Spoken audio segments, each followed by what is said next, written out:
जहाँ जहाँ दौरे किए वहाँ सीटें आप जीते हैं। जहाँ जहाँ आपने दौरे किए सीटें आपने वहाँ जीती हैं। सगनपुरा आपने करणपुर का किया था। सब मिलकर चुनाव लड़े थे और ये समय आज एकजुटता दिखाने का है। और कांग्रेस पार्टी में भी हम लोग चाहते हैं कि आने वाली चुनावी लोकसभा चुनाव की है, उसके लिए संगठित, सक्रिय और मजबूत होकर हम लोग आगे बढ़ने वाले हैं। लोकसभा चुनाव से पहले राम मंदिर कितना बड़ा मुद्दा है? भाई ये मुद्दा मैं समझता हूँ धार्मिक मुद्दा है, जनता की भावना से जुड़ा मुद्दा है। इसको पॉलिटिसाइज नहीं करना चाहिए। मुझे लगता है कि ये कांग्रेस, बीजेपी, जनता दल की बात नहीं है, ये देश की भावना की बात है। जिसकी जो श्रद्धा है वो अपना काम करेगा, लेकिन हमारा इशू है डेवलपमेंट का इशू, हमारा इशू है चुनाव जनता के मुद्दों को लेकर होना चाहिए। भावनात्मक जज्बाती मुद्दों को लेकर राजनीति करेंगे तो वो लंबे समय के लिए सही नहीं है।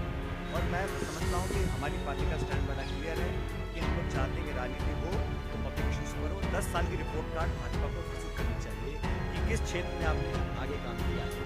कृषि के क्षेत्र में, उद्योग के क्षेत्र में, निवेश के क्षेत्र में, नौजवानों के क्षेत्र में, महंगाई कम करने के क्षेत्र में।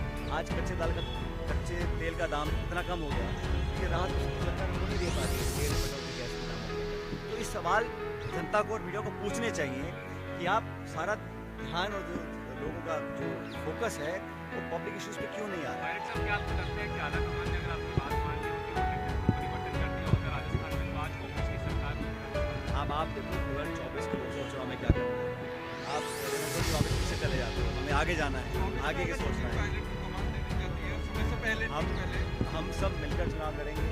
और जैसा मैंने कहा प्रदेश में, देश में पूरी रणनीति बन रही है, लगातार दिल्ली में हमारी मीटिंग्स हो रही हैं। और जो इंडिया अलायंस बन रहा है, आप समझ रहे हैं कि जो इंडिया अलायंस का वोट शेयर है आज देश में, वो 2/3 वोट है, एनडीए का 1/3 है।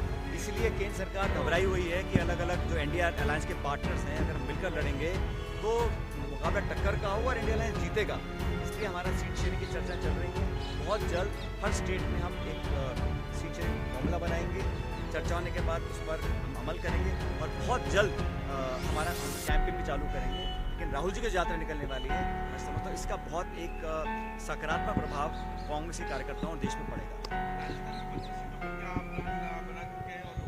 बिल्कुल चर्चा हो रही है, हमने अध्ययन किया है कहाँ कितना वोट है, कौन कैंडिडेट पहले रहे, कौन संभावित हो सकते हैं।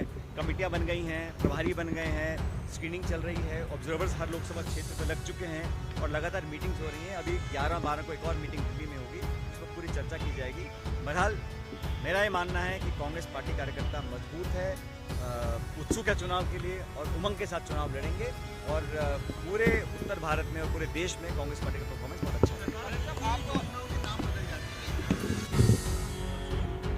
अरे भाई, आप उस योजना को बेहतर बनाएं, कोई दिक्कत नहीं है। लेकिन ये पहले भी किया था उन्होंने, जब राजीव गांधी केंद्र बने थे उनका नाम उन्होंने बदल दिया था, अब फिर बदल रहे हैं। तो नाम बदलने की राजनीति केंद्र सरकार भी कर रही है और राज्य सरकार भी कर रही है। सरकारों को चाहिए नई शुरुआत करें, नई परिपाटी बनाएं, अपनी लेकिन लंबी बनाएं, नई योजना बनाएं, नई प्लानिंग बनाएं। वहाँ तक तो अभी कुछ काम किया नहीं है, हम योजनाओं को बदल कर संकेत देना चाहते हैं। तो मैं समझता हूँ ये बहुत अच्छा एक पॉजिटिव डेवलपमेंट नहीं है। तो ये काम सरकार केंद्र की भी करती है, राज्य की भी करती है। पुराने चेहरों को लेकर के विधानसभा चुनाव आप हार गए, आप नए चेहरों को लेकर के आते हैं, अशोक गहलोत पुराने चेहरों को दाव करते हैं, तो क्या लोकसभा में? मैं हमेशा चाहता हूँ कि मैं देश में राजनीति कर रहा हूँ, अगर कहीं मेरी कोई एक पहचान बने तो उन व्यक्तियों में बननी चाहिए कि मैं हमेशा नौजवानों को, नए लोगों को मौका देने के पक्ष में रहता हूँ। चाहे वो नगर पालिका चुनाव हो, चाहे पार्लियामेंट चुनाव हो, नए लोग, नौजवान लोगों को, प्रतिभाशाली लोगों को मौका मिलना चाहिए। ये कांग्रेस की भी सोच है, ये डेपुटेशन हम लोगों ने कहा था और मैंने पिछले 25 साल में कोशिश की है कि नौजवानों को अभी भूमिका के बाद नए सहकारिता मंत्री जिन स्टेट्स में सिर्फ भाजपा कांग्रेस का है, मैं नहीं समझता हूँ उनको अलायंस की ज़्यादा गुंजाइश है। लेकिन बाकी ऐसे बहुत से राज्य हैं जहाँ पर इंडिया अलायंस के पार्टनर्स मौजूद हैं, महाराष्ट्र है, बिहार है, बंगाल है, और लगातार हमारी बातें हो रही हैं। और कोई कितनी भी कोशिश कर ले, लेकिन इंडिया अलायंस मजबूत रहेगा, इंटैक्ट रहेगा और हम लोग ऐसा एक 1-to-1 कॉन्टेस्ट बनाएंगे कि इंडिया को पराजित कर सकें। सरकार किसानों की कर्जे माफ करेगी, किसानों की कर्जे रहेगी? बहुत जल्दी है, सरकार बनी है, अपना पदभार संभाल रहे हैं, रहेगा। घोषणाएं तो उन्होंने अपने भाजपा ने घोषणा पत्र में की थी, कितना अमल कर पाएंगे ये समय बताएगा। लेकिन एक जागरूक, चुस्त और मुस्तैद विपक्ष का काम कांग्रेस पार्टी कर रही है। विधायक मेवाराम जैन के मसले पर बीजेपी चुटकी लेती हुई नजर आ रही है। मेवाराम जैन के मसले पर बीजेपी चुटकी ले रही है, तो हमने कार्रवाई करी है उनके ऊपर। पहले कर देनी चाहिए। ये कहा जा रहा है कि पाकिस्तान और राजस्थान से दूर हो गया। मैंने पहले भी कहा था, मैं खासों को सच दिखाते हैं और सच को देखने के लिए हमारे चैनल को लाइक करें, सब्सक्राइब करें और बेल आइकन दबाना बिल्कुल ना भूलें।